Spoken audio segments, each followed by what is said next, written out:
میرے آقا علیہ السلام نے یہ عدل و انصاف اپنے صحابہ کو سکھایا.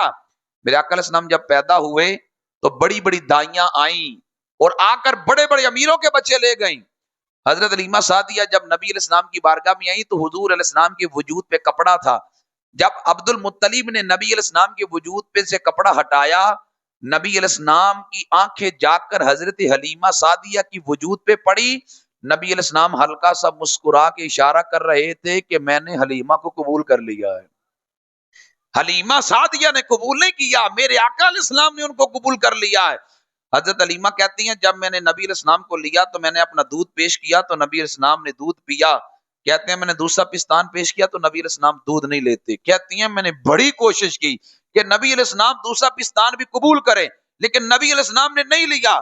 کہتی ہیں پھر مجھے پتا چلا نبی علیہ السلام نے قبول اس لیے نہیں کیا کہ میرا دوسرا بیٹا بھی دودھ پیتا ہے، نبی علیہ السلام نے وہ حصہ اس کا چھوڑا ہے. یعنی وہ نبی پیدا ہوتے بھی اتنی عدل و انصاف کرنے والے تھے. میرے آقا علیہ السلام نے یہ عدل و انصاف صحابہ کو سکھایا کہ تم نے عدل و انصاف کیسے کرنا ہے. اور پھر مجھے بتائیں جب نبی علیہ السلام نے سکھایا ہو غلاموں کے لیے پھر عدل و انصاف پہ عمل کرنا کوئی مشکل ہے؟ حضرت عمر فاروق اپنے غلام کو کہنے لگے ملک شام جانا ہے بیت المقدس کو فتح کرنے کے لیے، آؤ میں اور آپ تم دونوں چلتے ہو. کوئی پروٹوکول نہیں ہے، کوئی زیادہ گاڑیاں نہیں ہے، کوئی زیادہ اونٹ نہیں ہے. غلام کو لیا تو چلنے لگے. غلام پریشان سا ہو گیا. حضرت عمر فرمانے لگے پریشان نہ ہو، مجھے پتا ہے سفر بڑا لمبا ہے تو اونٹ بھی ایک ہے، پریشان نہ ہو. کچھ دیر تو اونٹ پہ سوار ہونا، کچھ دیر میں سواری کروں گا. فرمایا کچھ دیر اونٹ کی مہار تو پکڑنا، کچھ دیر اونٹ کی مہار میں پکڑوں گا. غلام حیران ہو گیا. اس نے کہا حضور میں غلام ہوں. باری باری حضرت عمر بیٹھتے، غلام مہار پکڑتا، پھر غلام اونٹ پہ بیٹھتا، حضرت عمر اس کی مہار پکڑتے. یہاں تک کہ ملک شام کا وہ علاقہ قریب آ گیا جہاں بیت المقدس کو فتح کرنا تھا.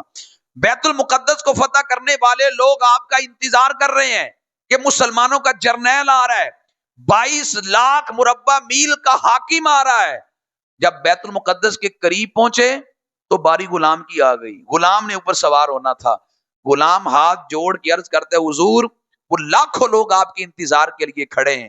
حضور اس لیے آپ کی شان یہ ہے کہ آپ اونٹ پہ بیٹھے، میں غلام مہار پکڑتا ہوں، میں اپنی باری خوشی سے آپ کو سونپتا ہوں، اس لیے وہ لوگ آپ کا انتظار کر رہے ہیں، آپ اوپر ہی جچتے ہیں. حضرت عمر فرمانے لگے ہمیں عزت اسلام نے دی ہے، ہمیں کوئی اور عزت کی ضرورت ہی نہیں ہے. فرمایا باری تیری ہے تو ہی اوپر بیٹھے گا. حضرت عمر نے غلام کی مہار پکڑی اور آپ آگے آگے چلنے لگے. میں نے کہا یہ عدل و انصاف تو صحابہ نے حضور علیہ السلام کی بارگاہ سے سیکھا تھا اور سیکھ کے آگے امت کو بتلایا کہ عدل و انصاف کیسے کرتے ہیں. میں نے کہا دنیا میں بڑے بڑے لیڈر ہوں گے لیکن میرے کائنات کے امام نے جو امت کو درس دیا غزوہ خندق کے موقع پر، صحابہ کہتے ہیں کمریں ٹیڑھی ہو گئی، ہم نے اپنے کمر کو سیدھا رکھنے کے لیے اپنے پیٹوں سے پتھر باندھ لیے. شکایت کی نبی علیہ السلام کی بارگاہ میں، آقا ہم نے تو پیٹ سے پتھر باندھا ہے. میرے آقا علیہ السلام نے سب کو جمع کیا، بڑی چٹان پہ کھڑے ہو گئے. نبی علیہ السلام نے کوئی تقریر نہیں کی.